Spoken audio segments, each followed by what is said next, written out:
কয়দিন ঘরে বসে থাকবি? প্রশাসন কয়দিন পাহারা দেবে?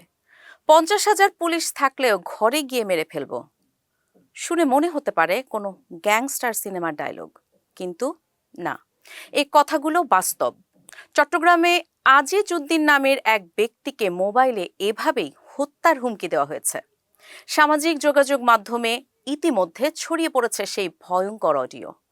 আজিজ উদ্দিনের দাবি, হুমকি দেওয়া কণ্ঠটি চট্টগ্রামের আলোচিত সন্ত্রাসী মোবারক হোসেন ওরফে ইমনের। গত রোববার তার হোয়াটসঅ্যাপে পাঠানো হয় প্রায় 2 মিনিট 30 সেকেন্ডের এই অডিও শুরু থেকেই চট্টগ্রামের আঞ্চলিক ভাষায় অশ্লীল গালাগাল, এরপর একের পর এক ভয়াবহ হুমকি। 10,000 মানুষের মধ্যে তোর ভাইকে মেরেছি, গুলি করে পুরো শরীর বোলতার বাসা বানিয়ে দেব, এমনকি বলা হয় একটা খুন করলেও যে সাজা, 10টা খুন করলেও সেই সাজা।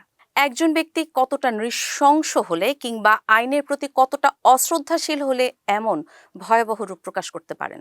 দর্শক নিশ্চয়ই আজ করতে পারছেন।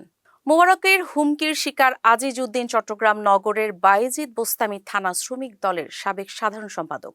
তিনি চট্টগ্রামে বিএনপি প্রার্থীর নির্বাচনী প্রচারণায় গুলিতে নিহত সন্ত্রাসী সারওয়ার হোসেন ওরফে বাবলার ছোট ভাই।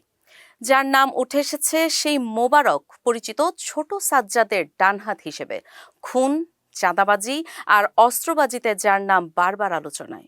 ছোট সাজ্জাদ গ্রেপ্তার হলেও তার বাহিনী থেমে নেই।